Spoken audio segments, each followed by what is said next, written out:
अब आप सोच रहे होंगे कि रजा भाई ये क्या बोल दिया, माफ कीजिएगा, मुझे आप पर पूरा भरोसा है कि आप भक्त अगर किसी के हैं लेकिन आप अंधभक्त नहीं होंगे हैं। आप अगर किसी के सपोर्ट में हैं लेकिन उसके सपोर्ट में अंधे नहीं होंगे।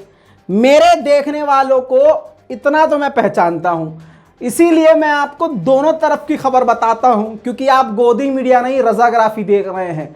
दोस्तों आपको बता दूं कि क्रेमलिन, रूस की सरकारी संस्था, सरकारी एजेंसी क्रेमलिन की तरफ से एक बड़ी बात सामने आई है। अनऑफिशियली क्रेमलिन में काम करने वाले एक सीनियर अधिकारी ने नाम ना बताने के नाम पर डरते हुए टेलीग्राम पर एक पत्रकार को यह जानकारी दी कि यह जंग रूस अब हार सकता है, और हालात इतने संजीदा और सीरियस वाले बने हुए हैं, टेंशन वाले, कि कहा यह जा रहा है कि व्लादिमीर पुतिन और उनकी फैमिली रशिया छोड़ने का प्लान कर रही है।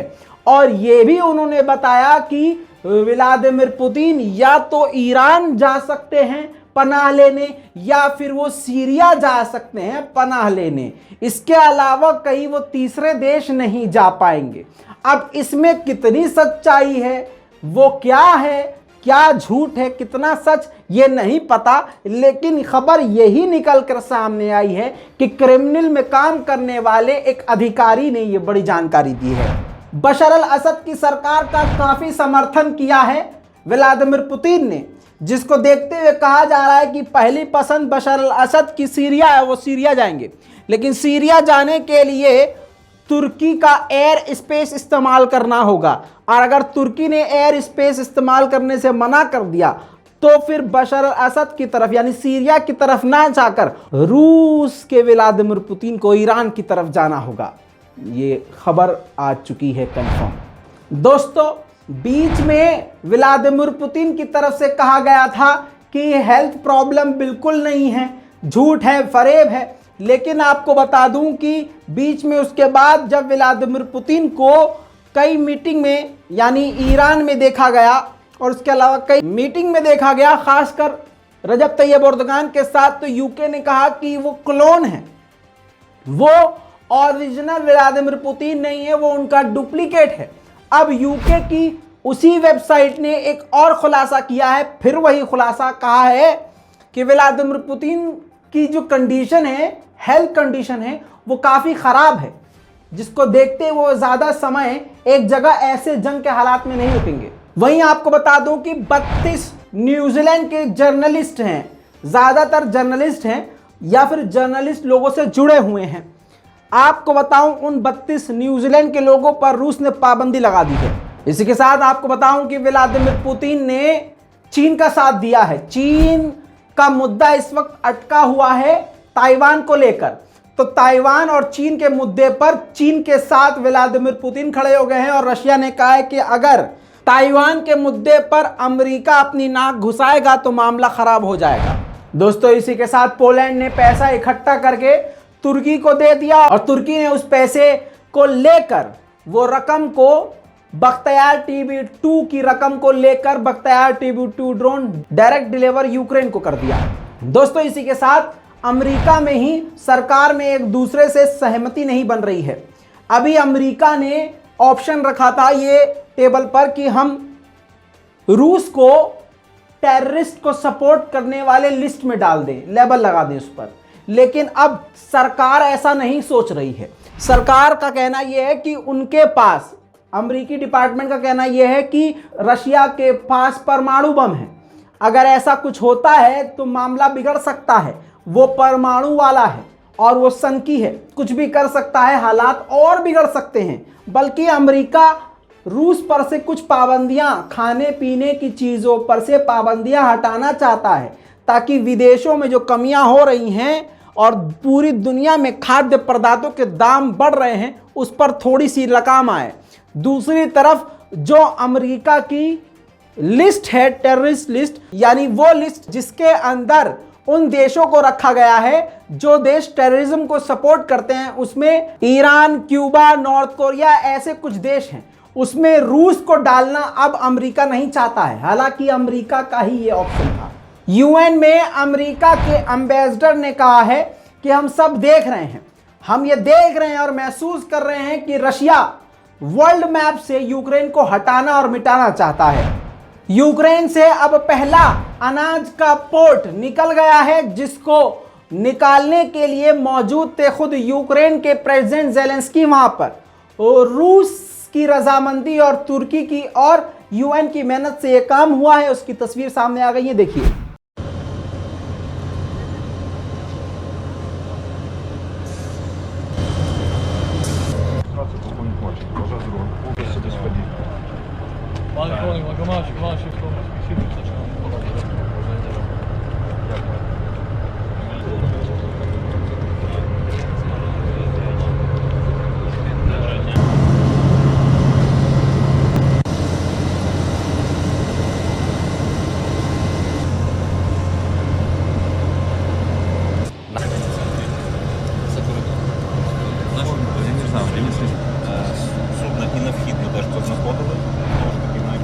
अब आपको बता दूं कि ब्लिंकन चाह रहे थे बात करने के लिए, मैंने कल की रिपोर्ट में बताया था, ब्लिंकन चाह रहे थे रूस के विदेश मंत्री से बात करने के लिए, तो सरगेई लावरोव और ब्लिंकन के बीच में फोन पर बातचीत हो गई है, जिसमें आपको बताऊं बातचीत बिगड़ी है, कोई बात बनी नहीं है। अमेरिका ने रूस पर प्रेशर बनाया है, क्योंकि 2 अमेरिकी फौजी कहा जा रहा है कि रूस के कब्जे में है, तो रूस ने अभी उनको छोड़ा नहीं है। साथ में अमेरिका ने यह कहा है, सीधा रूस से कह दिया है कि हम यूक्रेन के साथ हैं और हर तरह से साथ देंगे।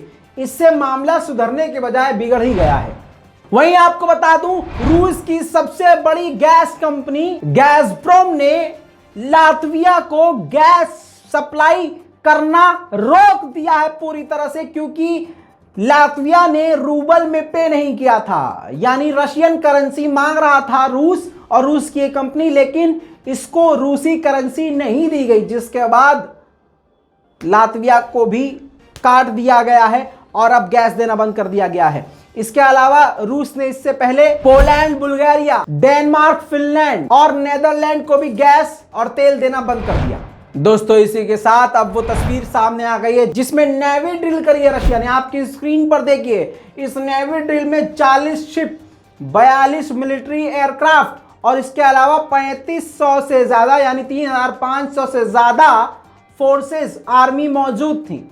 चाइना की मीडिया ने इसको, स्टेट मीडिया ने इस पूरी फुटेज को जारी किया है। दोस्तों, इसके अलावा रूस के अंदर, जी हां, रूस के अंदर की बात कर रहा हूं, एम्यूनेशन पोर्ट यानी हथियारों के जखीरे में बड़ी आग लगी और दनादन धमाके हुए, देखिए।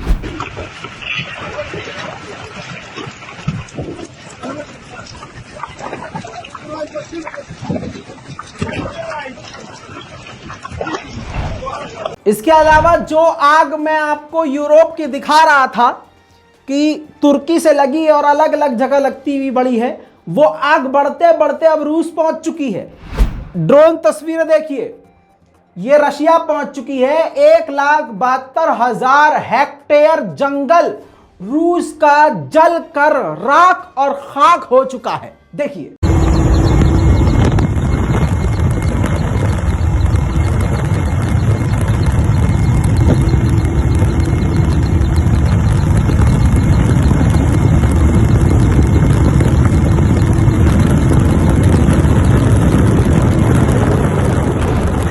वहीं लोहांस में भी रशिया के हथियारों के डिपो में आग लगा दी है यूक्रेन ने ड्रोन हमले से, देखिए।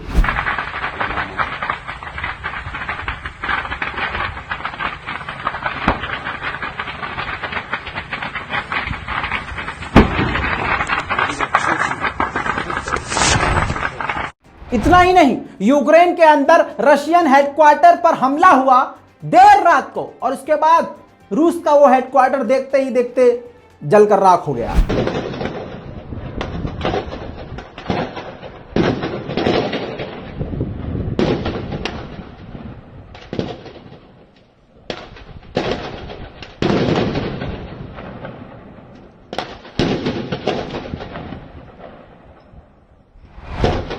वहीं पर रूस के ही S-300 से रूस के ही ड्रोन को यूक्रेन ने मारकर गिरा दिया।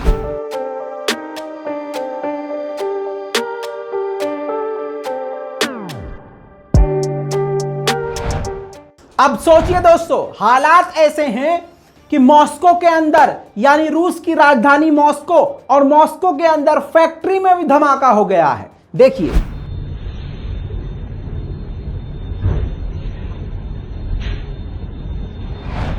दोस्तों ऐसे खतरनाक हमले के बाद रशिया पागल तो होगा ही। यूक्रेन के निकोपोल के इलाके में देर रात को केमिकल बम की बारिश कर डाली है रूस ने। देखिए,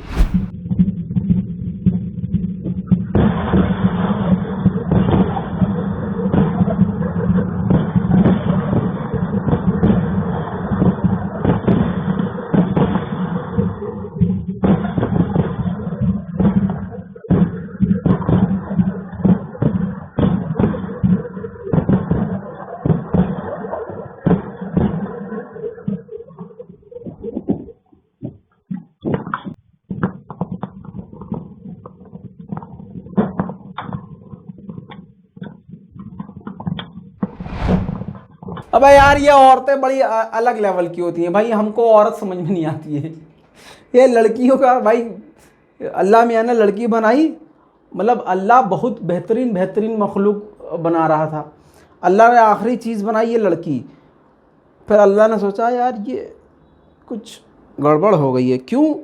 क्योंकि हर चीज़ को अल्लाह ने समझ लिया। मुझे लगता है कि ये चीज़ जो है किसी के समझ में नहीं आई। अब ये सुनिए, एक रूसी फौजी को गिरफ्तार कर लिया यूक्रेन ने, और फिर उसको बिठाया, आपकी स्क्रीन पर अब फुटेज लगा रहा हूँ, बिठाया और उसकी बीवी को फ़ोन किया कि मैडम आप अपने पति से बात कर लीजिए, हमने आपके पति को गिरफ्तार कर लिया है, हम यूक्रेन आर्मी से बोल रहे हैं। तो पत्नी ने पीछे से पता है क्या जवाब दिया? अभी मैं बिजी हूँ, कृपया 9 बजे के बाद फ़ोन करिएगा। अरे दादा, नहीं, पूरा वीडियो ऑडियो के साथ देखिए। Это Оксана? Это Оксана. Меня зовут Владимир, я журналист из Украины. Желаете ли поговорить со своим мужем? Мужем, правильно? Да. Он в плену Я готова находится. поговорить. Да. Я готова поговорить, если можно, после 9 вечера. Я на работе. Она не поняла вообще чуть-чуть. Муж в плену. Ксюня! У вас муж в Оксана, плену. я в плену вообще-то. Да, я. Я знаю.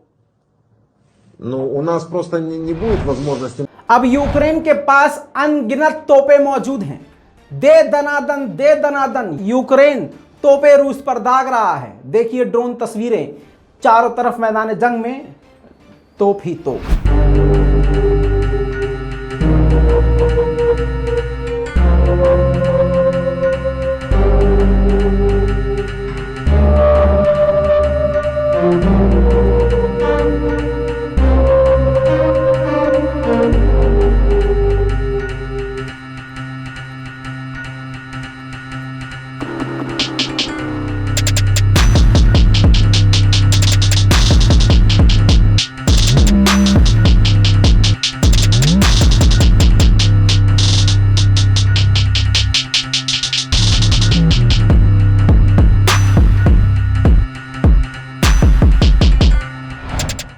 वहीं पर रूस की गैस की पाइपलाइन पर भी धमाका हो गया। धमाके की वजह सामने नहीं आई है। आपकी स्क्रीन पर ये देखिए धमाके की फुटेज, आग देखिए, तबाही के मंजर देखिए, लेकिन आप समझ सकते हैं कि ये वजह क्या होगी, क्यों हमला हुआ होगा, किसने हमला किया होगा। दोस्तों, जैसे मैंने आपसे कहा कि रूस के हालात बड़े खराब हैं, हारने की संभावनाएं पूरी हैं, क्योंकि अब हमले रूस के अंदर होना शुरू हो चुके। और यह बात सबसे पहले मैंने बताना शुरू करी थी। मैं 1 महीने पहले से दिखा रहा हूं कि रूस के अंदर भी आग लग रही है, और मैं बार बार जता रहा हूं इस बात का अंदेशा कि यह हमला किसका होगा। अब हालात ऐसे हो गए कि इमरजेंसी सायरन मॉस्को रूस के अंदर बजते हुए नजर आ रहे हैं। जब हवाई हमला होता है तो इमरजेंसी सायरन बजता है उस देश के अंदर, उस जगह पर जहां पर हमला होने वाला होता है। वो सायरन भी अब मॉस्को के अंदर सुनाई दे रहे हैं। Интересно, это учение или нет?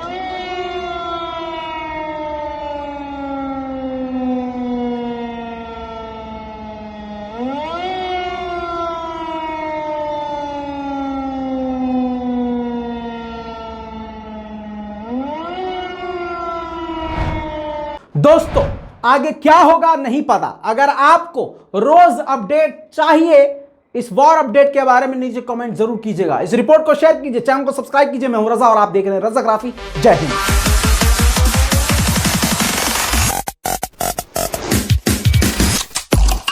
तेरा बाप आया।